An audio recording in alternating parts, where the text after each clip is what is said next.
able to vote. And so we're hoping you'll garner some information that'll help you make your choice come voting time. Now, we normally would have had 4, she may yet show up, but we have Frank Lerma, in case I don't enunciate properly. We have Deborah Luckett and Chris Nowak. Okay, and we're going to give each candidate 3 minutes to make your opening statement. Then we'll do our questions and we'll give you an additional 3 minutes to close at the end of the program. So if you want, ladies first. Oh, sure. Okay, my name is Deborah Luckett. I've been a resident here in Sealy since I was 8 years old. I was raised here, went to school here, and graduated from Sealy High School, where I then went on to get my bachelor's degree from University of Phoenix in business management. I've worked here for, actually in the Stewart and Stevenson, then got acquired by Bay Systems, worked for them for about 6 years, and then moved on to the oil and gas industry and worked out of the Houston area for another 10 years with Cameron. And I spent 1 year last year in the school system working as a paraprofessional because we had layoffs within the oil and gas industry. And now things are picking back up again, so I'm back with the with oil and gas working for Schlumberger. I do have 4 kids, 2 of them that are full grown. 1 of them is out of the house. The others, I have a senior that's in high school this year, and then an 8-year-old that's going to 3rd grade. Outside of that, I have time invested in working for the EDC here in Sealy.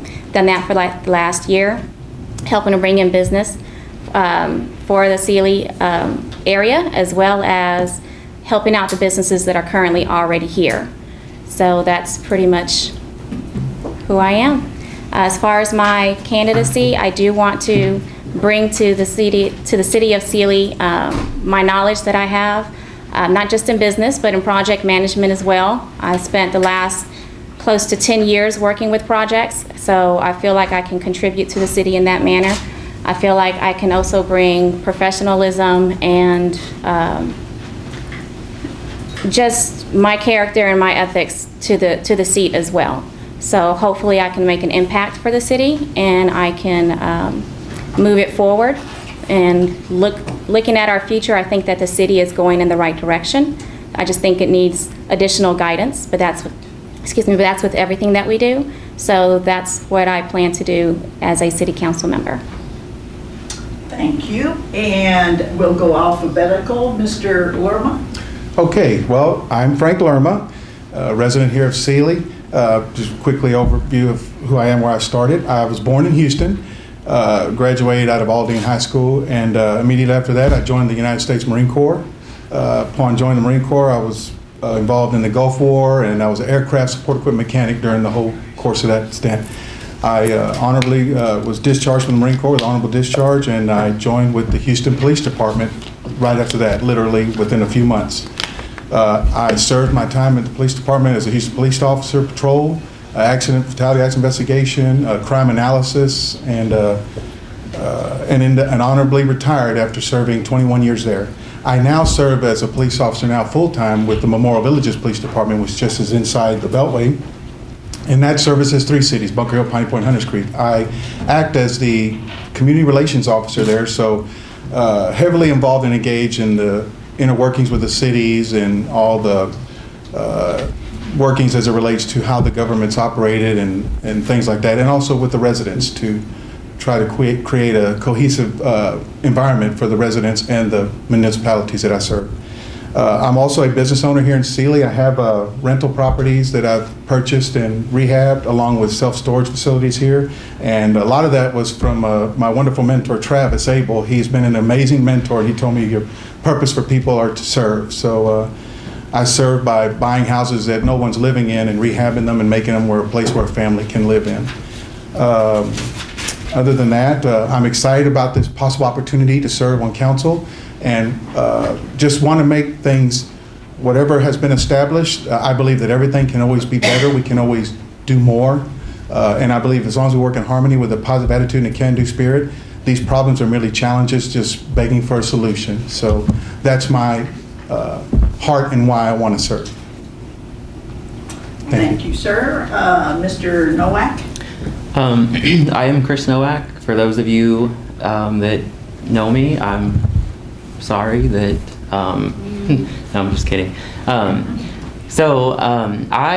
have lived in Sealy my whole life. I graduated from Sealy High School in 2009. And then from there, I went to Sam Houston State University and I received a bachelor's degree in computer science. Of course, while I was at Sam Houston, I didn't actually move away, but I did come back home on weekends to visit family and, of course, to stay in this beautiful city. After I graduated from Sam Houston, I did move back to Sealy, and I'm currently working for a construction company in the Galleria area doing software development. As far as who I am and what I would like to provide to Sealy, I really feel that, as the other candidates have said, that Sealy is moving in the right direction. I do think there are a couple tweaks that we can make, and I think the most important thing is that we keep the people in mind as we move forward. What brought me back to Sealy was the people and the culture of Sealy, and I want to make sure that whatever we do, we keep that. I think it's important that we keep that as a community. I know that we have lots of different views, and I really just hope that as if elected, we can become one and help our city and help our community. Okay, thank you. Now we're going to draw I guess if I could see, I could read.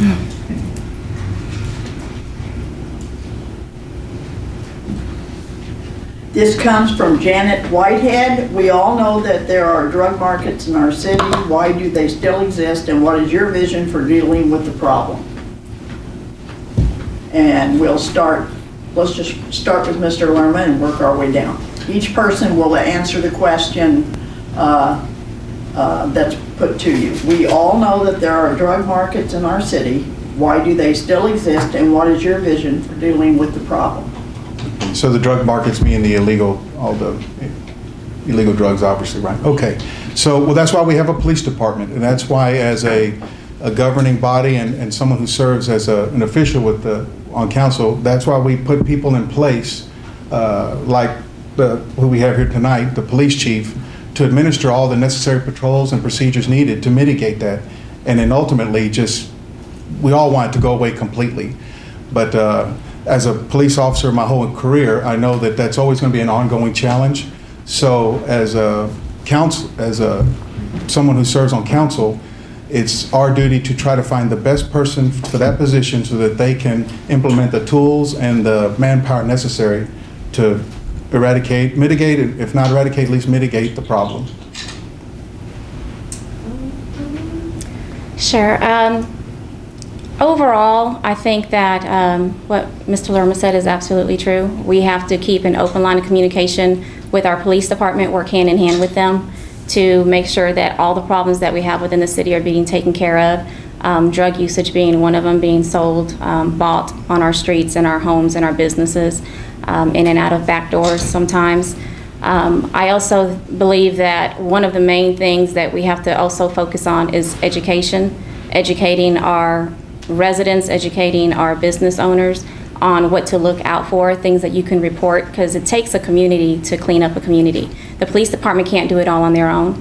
There are already, 22 or more police officers within the force right now, and our budget's already stretched. We can't really continue to, get more personnel in the police department because the problem's not going away. We have to approach it in different manners. One of them is having the right people for the right job and working hand in hand with the police department. Another, again, like I said, is just educating the public so everyone can help contribute to cleaning up the streets. Mr. Noah? So I do agree as well that it should be a partnership between the the police department and the community. But also, I think that if we hosted or if we were able to have more community-wide based events, it would also pull people off the streets. So hopefully others aren't being more influenced by those already acting on those illegal drugs. And just in doing that and working with and partnering with the police department, I think that we could really have a big impact on the current situation. Okay.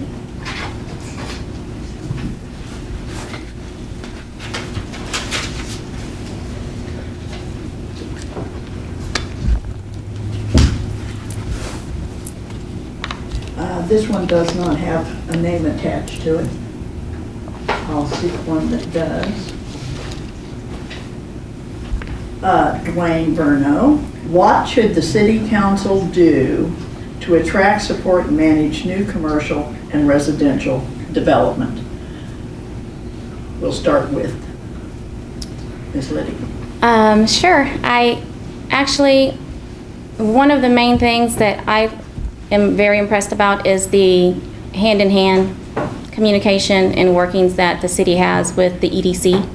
And that's one of their main goals, is to bring in new business to Sealy. Infrastructure is also a big thing that we look at as well, because you have to have infrastructure available for the big businesses to come in. So that infrastructure, putting down proper roads and the feeder road to I-10 so that you can attract, business to the city, is something that you definitely have to have in place. Along with that, it will encourage a lot more residents to come move in, because you have to have more rooftops. Businesses aren't going to move to Sealy if there's not enough residents here to support those businesses. We've seen plenty of businesses come and leave specifically for that reason. My husband and I had a business open in the old downtown district. We had a coffee shop for 2 years, and it was very difficult to support that business because of the amount of residents that we have in Sealy. So we need more residents to move in. We need more businesses to come in and provide jobs for those residents, and we need the infrastructure in place to attract those businesses here to Sealy. Oh, would you mind repeating the question for me, please? What should the city council do to attract, support, and manage new commercial and residential development? Thank you. So I know that we do have a member on that works for the city of Sealy that is actively involved in growing the downtown district specifically. But my opinion would be let's extend that so that we're not just focusing on downtown, right? There's other areas of the city, like Ms. Luckett had said, that we have put effort into making it so that businesses can come there and so that people can get to those businesses. But unless we have a dedicated resource, unless we have a dedicated resource, somebody that's out there actively searching for those businesses and making sure that it's a type of business that we want here in Sealy, and to make sure it's a type of business that the residents will support. I don't know how we would be able to get very far without that. Mr. Lerman. So expounding on what they're talking about, the downtown district, I also have a vision, something along the freeway. If you've noticed, most of the big businesses or some of the other companies, like you have Projects and you have Buc-ee's and Amazon, there's so much traffic moving there, and if we could somehow develop that part of the corridor of the city, then we can have more tax revenue, which would help bring in some of that to reduce some of the burden that the council has to deal with our budget. And so in looking forward in that respect, there are other areas. Downtown is very important, and I do like the culture of what Sealy is. That's why we're here. But I also recognize that it takes financial means to maintain that and to recognize how the growth is moving this way. Whether we like it or not, the growth is pushing out this way. I see it in my businesses in real estate. All my properties are rented because people are looking for somewhere to live. So with the house rooftops and somehow developing the corridor of the freeway, maybe we can generate more jobs, more income, and that in turn will bring developers in to maybe want to build more properties or more homes.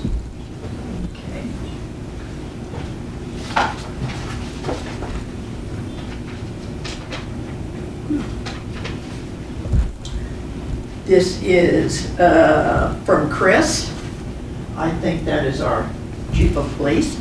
Our utility and tax rates are not keeping up with necessary expenses. As noted in the recent budget workshops, the city's expenses have been cut to the bone and basic services are not keeping up with demand. Is there no fat in the budget? What do you plan to do to solve this expense and revenue problem, Mr. Nowak? Sure. So I have had the opportunity to sit in on a few of those budget meetings, and as a city, I think we have to agree on items that are must-haves and items that we would like to have. And I think if we really sit down and we go through those items, I think we would be surprised that there are going to be other areas of the budget that we would actually be able to cut down just a little bit more. Even items that are $500 or $900, if we cut that 5 times or 10 times out of that budget over a period of time, we're going to make a substantial hit on that budget, and we'll be able to decrease that. As far as the revenue, right, this brings up the growth and expansion of Sealy. And I know a lot of people have different views about this as well. Again, my personal view is that the small town feel and the culture has brought me to Sealy, or brought me back to Sealy. However, I will say that that doesn't necessarily mean that I'm not for growth. I think we can grow in the means, I think we can grow in our means, but still keep it small town. Not saying grow like Fulshire, but I do think that in order for us to not have to continue to increasing water bills and taxes, that we will have to get businesses, some businesses in here. I don't think that taxing the people more and or raising utility bills is the appropriate way to solve that problem. Mr. Orma? Well, much of what he says is true. Also, if there's no businesses here or nothing to draw from, the money has to come from somewhere. In fact, today I saw my insurance on one of my properties actually go up by 40%. So I understand that's, you have inflation and just time value of money and all those aspects, that's just going to happen. So in the budget, from going to the budget meetings, I was at both of them here just recently and attending many city council meetings. I'm hearing all the different departments and their expenditures. They are cutting. I don't see where there's so-called fat in the budget. They're down to the bare bones. In fact, just recently they purchased a new mower for the public works. And my understanding is, obviously that costs money, $8,000-$10,000. And without having other businesses here, maybe on the freeway, or thinking about looking forward to attracting that, the burden's going to lie on the taxpayers and the property owners and the utilities. So if we look at it from that respect, we have to think forward and get the businesses here so that we can relieve some of the residents and their burdens. Ms. Luckett? Sure. First off, I want to say that everybody's always open to receive change, but not everybody is always looking to do what it takes to get that change. So I think that in the budget itself, I think a lot of times we look at it with the same eyes, meaning that we're looking down at all the different programs that we've had for a long period of time. We've always had them, so we're going to just continue to have them because they've always been a line item on the budget. And I agree with the candidate here who said that there are certain things that just need to be relooked at again with a fresh pair of eyes. There are certain things that possibly are a lot of fun to have here in Sealy, a lot of things that are nice to have here in Sealy, but not necessarily something that we have to have right now at a time where our budget is already very lean and we're trying to squeeze out every dime that we can to get the necessary things taken care of. So there are certain things on the budget that I feel like still can be cut back.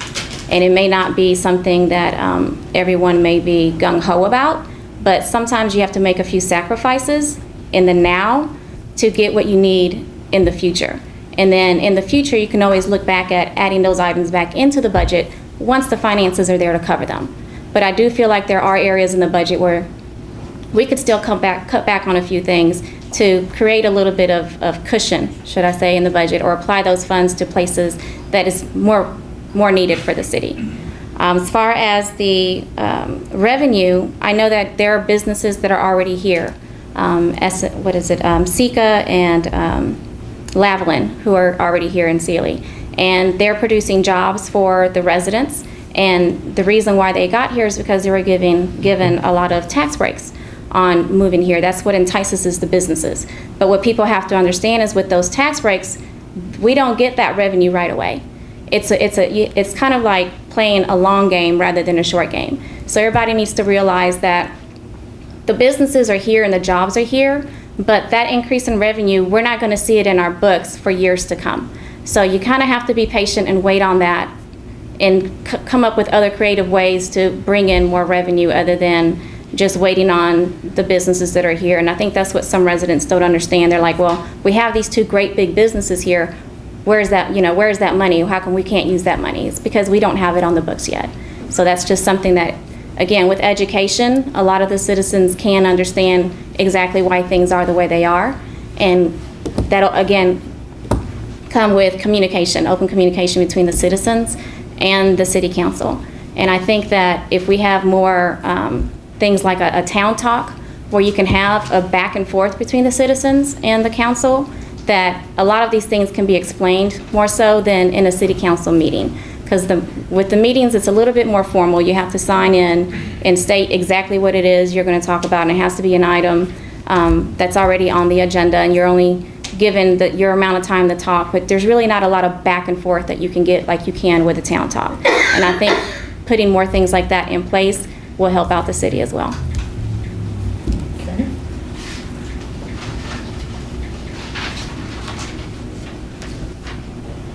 Jennifer McDonald, how do you think the city can improve their involvement with the community? Speaking of which. Yes. Well, the city can get involved.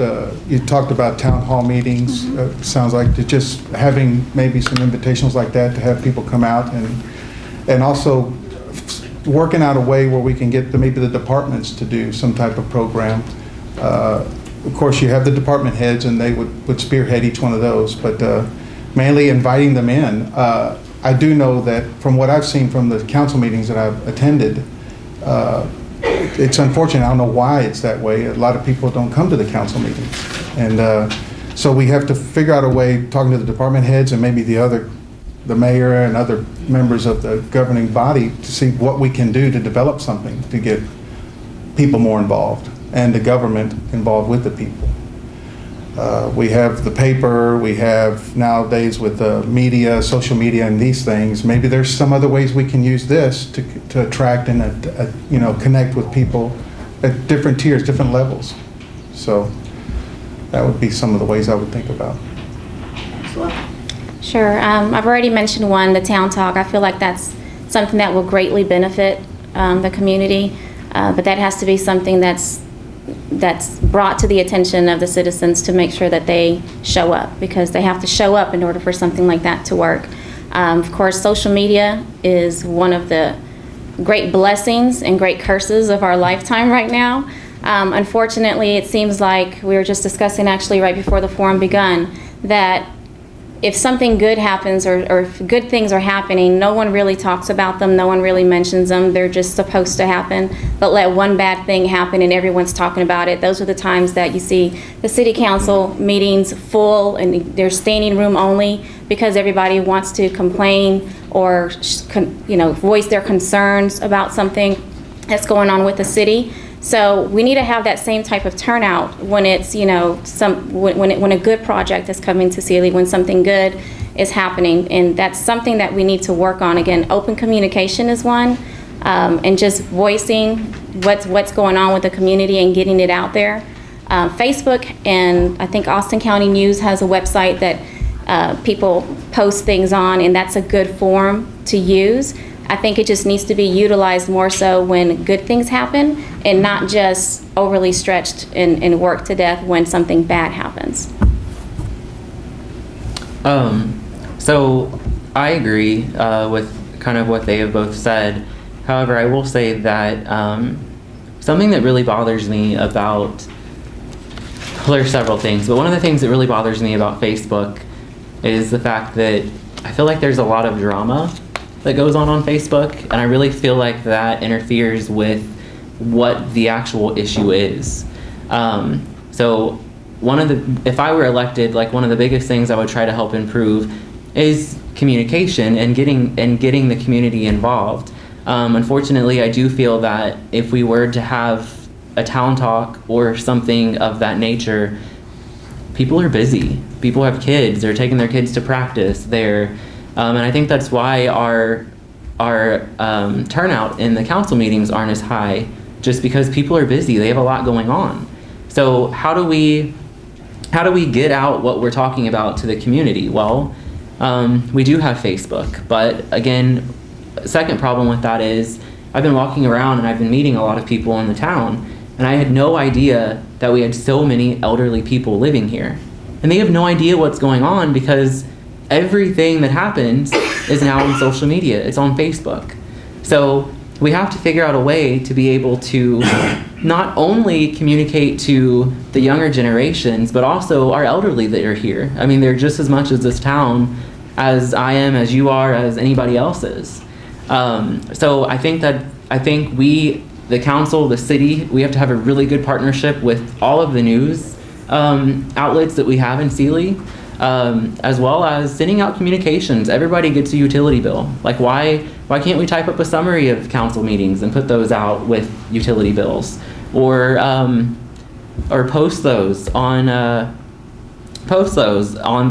city hall, and maybe some of this stuff is already being done, but again, I don't know if all the residents know because that hasn't been communicated to them.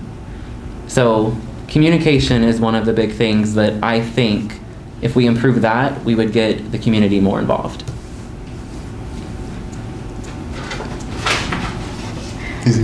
Yes, it's here. Here's one for Ms. Whitehead.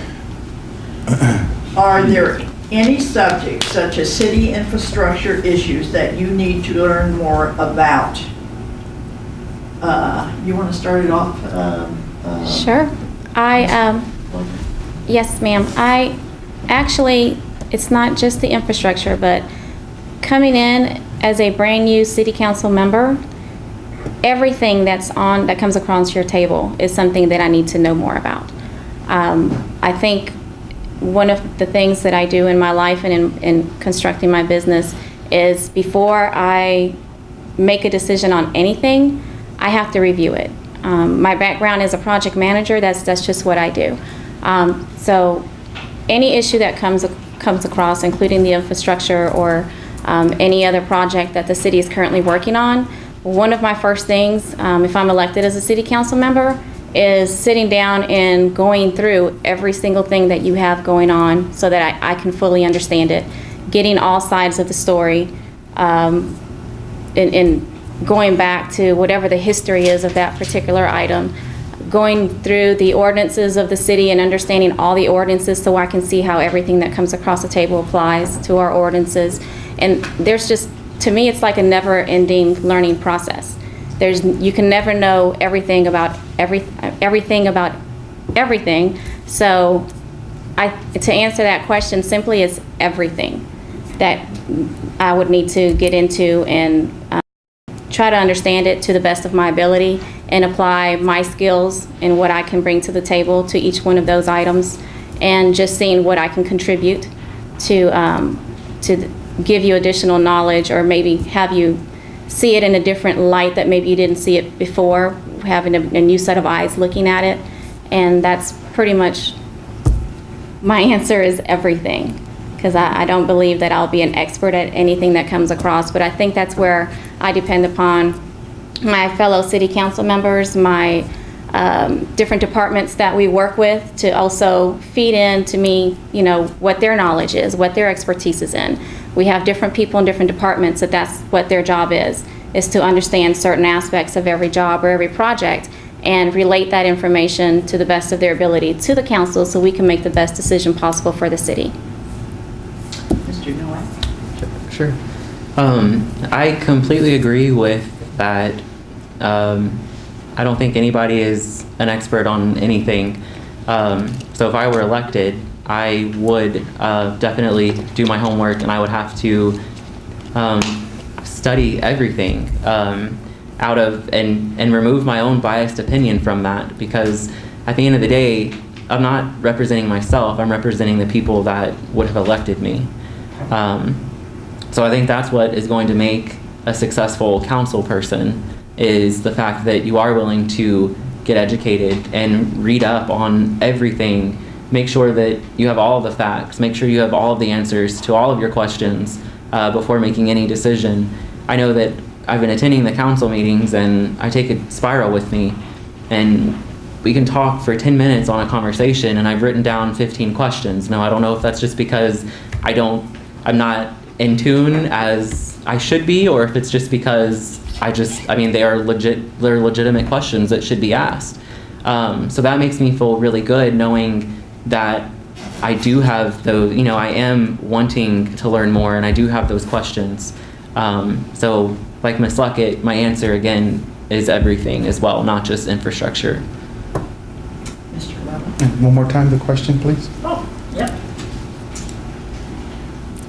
Are there any subjects such as city infrastructure issues that you need to learn more about?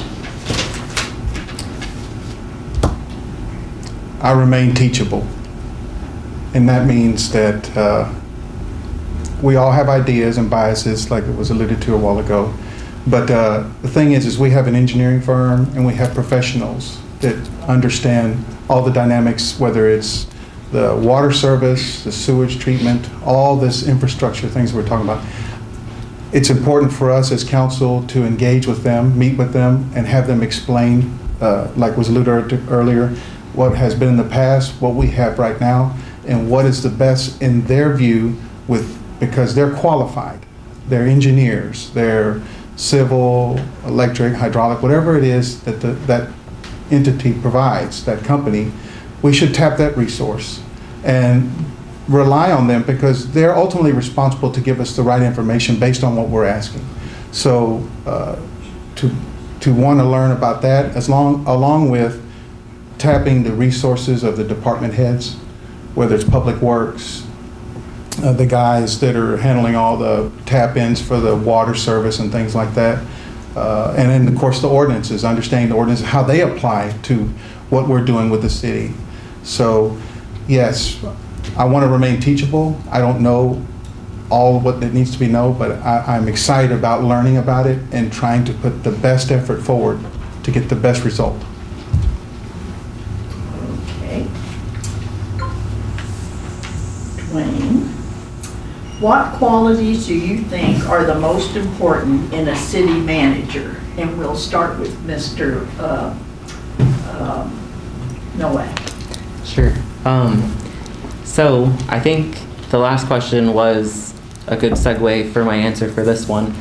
I got involved with the council meetings about the time that there were issues with the prior city manager. So attending those council meetings and just hearing some of the issues that were being discussed, I think it's important that the city manager has open communication and very strong communication at that with all of the, not only the council members, but I mean, anybody that the city manager interacts with, and that being the vendors, our own employees. So my biggest quality I would say that a city manager should have, it would be communication, strong communication. The second quality, I think that this person he needs to understand the culture of this town. He needs to understand how the city's run. I don't feel that searching for a city manager nationwide is the best decision for Sealy, just because you don't know that culture unless you've been here for a while. So the second point I think that a city manager should have is he should know the town or the place that he's going to be working in. Those are really my two biggest things. Some smaller things, I think the person needs to have good relations with people on council and those outside of council. I think that's important. I think that's how we help eliminate some of the rumor mill and other items that we're seeing on Facebook and stuff. But that's my opinion on that matter. Mr. Lerma? So a good city manager. Well, a good city, in my mind, for the city looking for a good city manager, has to be a person that can work in harmony with his subordinates.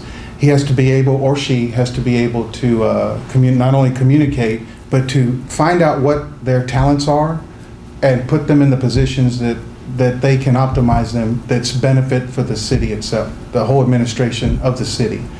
I know there was some recent issues with the previous administration, so I know that if the person in charge doesn't communicate and try to empathize and understand, whether it's with the employees or the council or mayor or the citizens or residents that live in the community, if there's not harmony, like Andrew Carnegie talked about, if you don't have harmony, there's no point. The business is not going to work.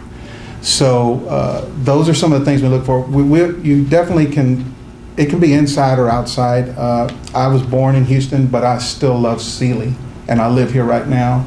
And so there are professionals that can be found, outside or inside. I would love for it to be someone in Sealy. That'd be great, a retired engineer or something like that, or a project manager to be our city administrator. But it has to be someone that's not only a professional, that has some education and knowledge, but also the ability to communicate and work with people. People need to feel comfortable around that city manager, and then they'll become then they'll realize how to make each person effective and efficient in their discipline or their field, whatever it is in the office. So that's what I think it's important. Hold on, Did I you- haven't I think answered one yet. No, Oh. go ahead. Okay. Okay. Well, a lot of what I was jotting down from what I was thinking about, these two candidates have already said. But coming from like a business background and having hired and having to let go several employees in my business career, I would say you always want to learn from your mistakes. You always want to learn from your past actions and the actions of others. So I would say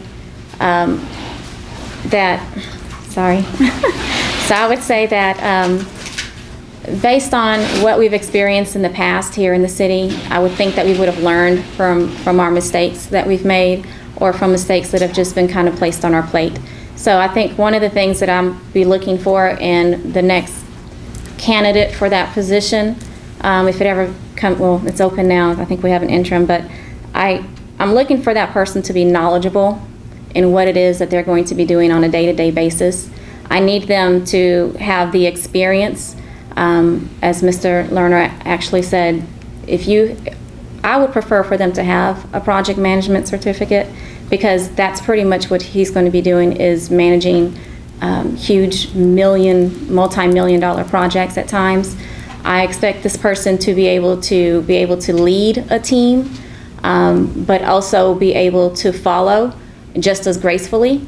I expect for this person to be able to communicate well with several different departments, because that's pretty much what the job entails, is that they're going to have to work hand in hand with different city officials, with outside companies, sometimes even just with the residents. So I'm expecting for this person to be well-rounded in a lot of different areas. The relationship that they have with the city council is crucial. It's very important. So I'm going to place a lot of weight on that as well. But overall, I think that the city manager is going to have to be, as far as in my book, if they bring their resume to me, it's going to have to be pretty packed, because this isn't an entry-level job. This is something that they need to have years and years of experience already being able to do. So that's something that I would be looking for in the next city manager. Now, Amy wrote almost the same question as Dwayne.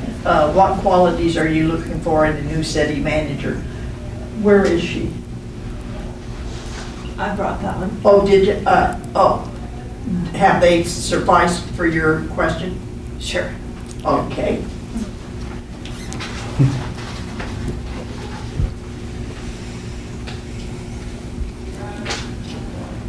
Karen Lopez, what is your approach to recruiting new development? I think development, possibly?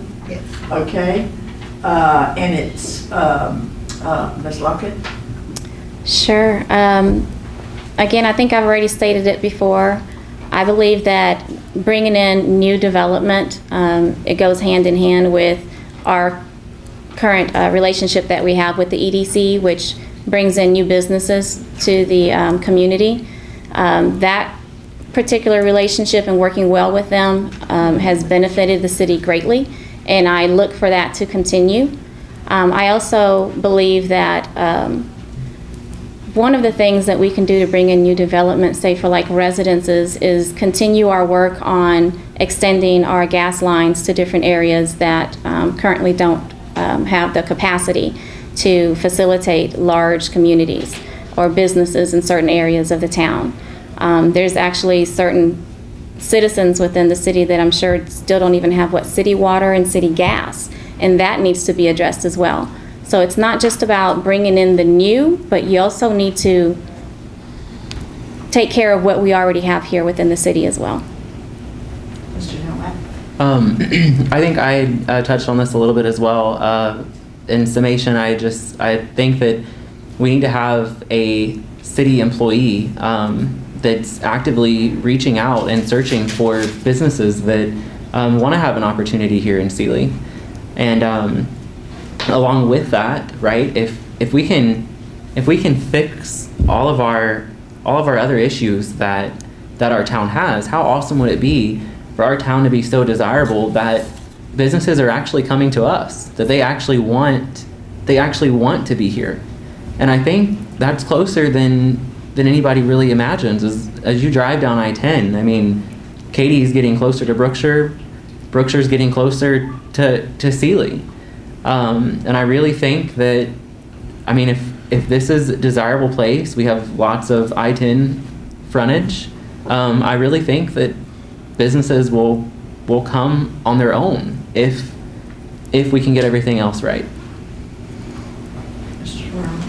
Well, that would probably fall under a strategic plan, sitting down and discussing with the mayor, council, and the project lead heads for each department, and doing the things necessary to think about the future and what's possibly the jobs that are going to be in the future and what we can attract here. We definitely have to have the water service. I understand there's issues with some of the service relating to size of water lines, some down my street on Main Street, which can only possibly just service residential, couldn't even do commercial if it wanted to. That's my understanding. And that's the thing I want to learn about. But to also think about what businesses may be in the future. I believe Amazon, there's a big distribution center that's being put up. So what is changing in business? What kind of jobs are going to be in the next 5, 10, 15, 20 years? Those are the plans I'm talking about to consider. And then knowing if we can determine how that's going to play an effect on our city, then we can plan and move the infrastructure to develop to serve that need. I'm always open to ideas and suggestions, and definitely from ideas and suggestions from people maybe that have a different view of how life or work or employment may be. So the infrastructure and just having a strategy, some type of long-term plan, 5, 10, 15-year plan. Well, we have time for one more question, and then you'll have your 3 minutes to give your summation.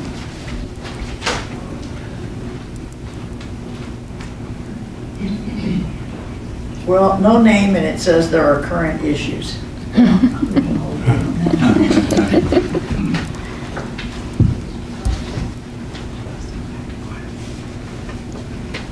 This is Sealy News. Where would you like to see budget cuts?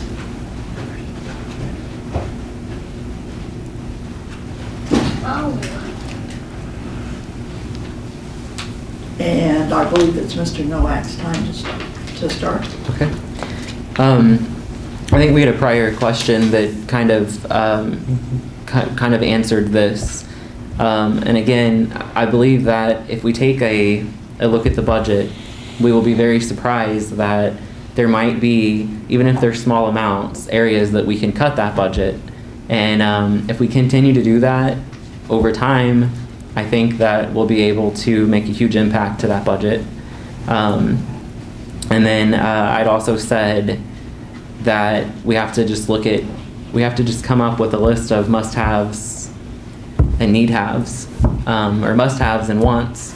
And I think that would be a good starting point for us. Mr. Lerma? So cuts in the budget. That'll be some of the first things to do a lot of study on. Of course, just sitting at the budget meetings as an observer, not privy to all, as council is with the more details of it. But clearly, there's always room for improvement in anything. Whether it's cutting or adding, I think that we can always make it better by trying to figure out ways to make it more efficient and effective, whatever it is, whether it's public works and purchasing more equipment, which I learned at one of the budget meetings. They mow nearly 70 acres, pretty much, of grass every week. So that was interesting to me to know that equipment was needing to be purchased, and so understanding how we can make it more effective and efficient. So using the word terms cutting budget, we need to take time to effectively look at it and actually understand what each part of the budget is doing and how we can make it work better. Ms. Liddick? Yeah, I pretty much am going to mirror what my fellow candidates have said. It's just taking another good hard look, a fresh eye look at the budget sometimes is what it takes. And the main thing I would do is question. When you look at an item, question, what is it? Do we need it? Do we want it? What category is it in? And question, why is it this amount? Can we get it a little bit less? Have we gone out for multiple quotes on certain things? I mean, you always want to get the best rate, or the most bang for your buck, should I say. So there's always something that you can do to cut down on things. Like I said before, sometimes you just have to sacrifice. And sometimes it's a permanent sacrifice, something that you have to completely cut out. Sometimes it's something that you can just put on the back burner for a little bit and pick it up a little bit later when it's more feasible for you to do it.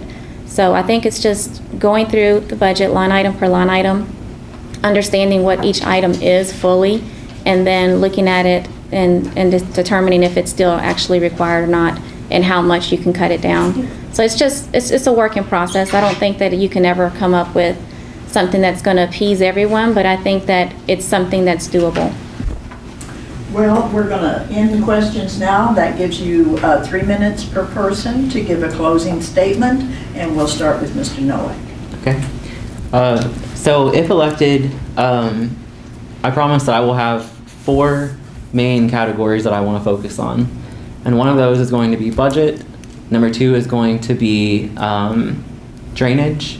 We know that we have flooding issues in town.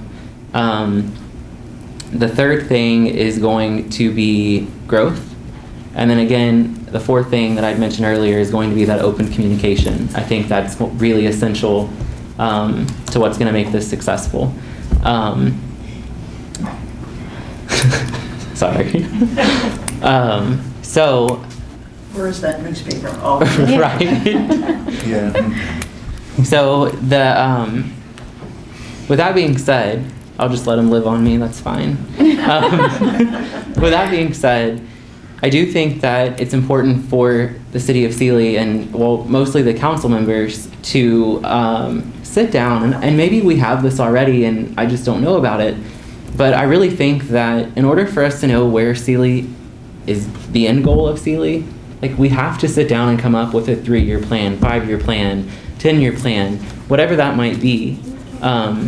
And I really think that's going to be the most important part of this and fixing this, is that plan. I also will say that other than those items, I don't have any really of my own agenda that I am wanting to represent on council. I want to represent the people, I want to represent the voters. I think that's most important. Again, I mentioned earlier that I promise to take out all my biased opinion and truly try to represent the people of Sealy as a whole. And I also think it's really important to note that I'm running for council on my own. I don't have ties to the city. I don't have ties to current council members. It is me. It is my own opinions. It's your opinions. And that's it. Okay. I too are running for city council, and I understand that when you're elected as a council member, you serve at the pleasure of the people. That's your number one job, and to try to understand and empathize what their needs are. The purpose of being on council, and along with the mayor and the governing body, is to consider two very important things: public safety and infrastructure.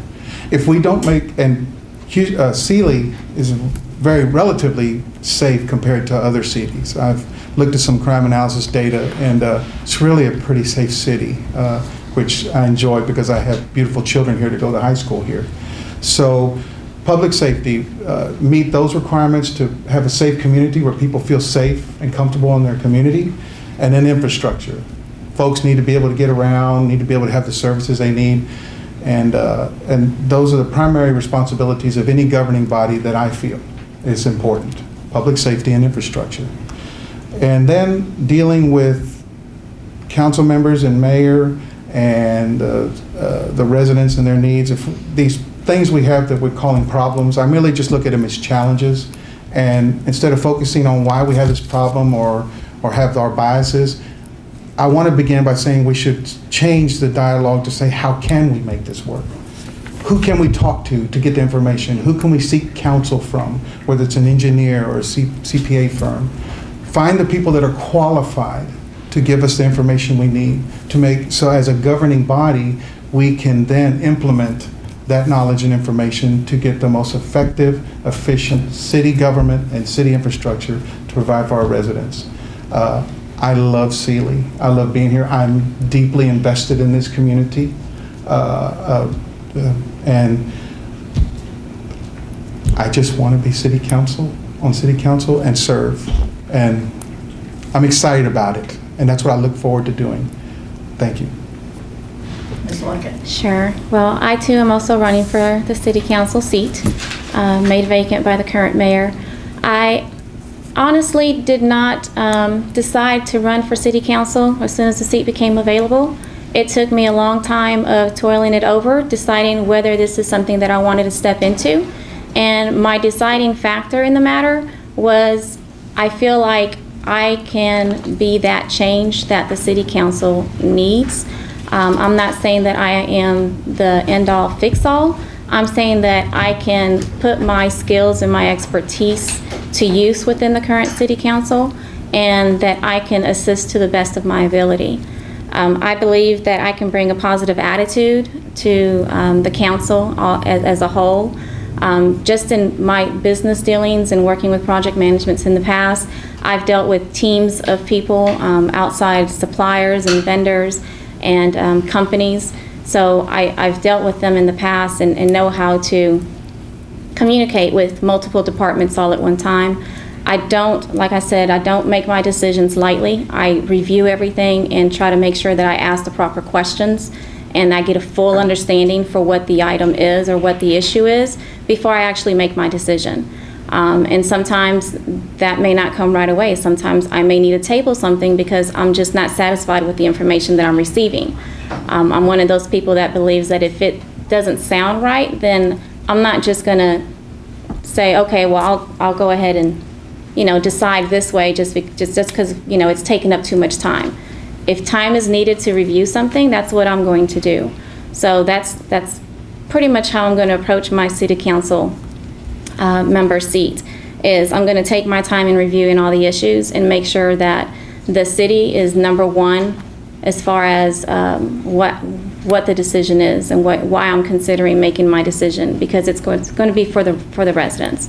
I'm open to receiving any and all comments from all the citizens of Sealy. I'm open to receiving any and all comments and opinions from current city officials, because that's what we're here to do. Is we're here to learn everything that we can, take in everything that we can from everyone, and then make the best decision possible for the city based on that information. So I'm just going to ask that the residents of Sealy come out and vote, both during early voting and the official voting day of August 26th, to come out and vote for the best candidate. I feel like change is what everyone needs and wants, but not everybody is willing to take the lead to make that change happen. I feel like the citizens of Sealy at this time actually have a really good pool of candidates to choose from. So I appreciate everyone that's come out and written questions down, or that's going to be watching these live casts and the video casts to try to figure out who we are. And I want you to really consider all the candidates and make the best decision that you feel like is going to be for the city. So if that's me, then that'll be great. If it's one of my fellow candidates, I feel like at this moment in time, because I'm just getting to know them myself, that you won't be making a bad choice either, as long as they represent you and what you want to see as far as the future for the city of Sealy. Well, again, we want to thank not just the candidates, but all the voters. Your time is precious, and we know that you are giving it up for the betterment of your community, the one that you live in.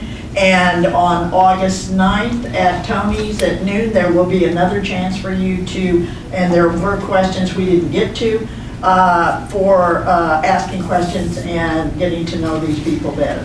So, thank you.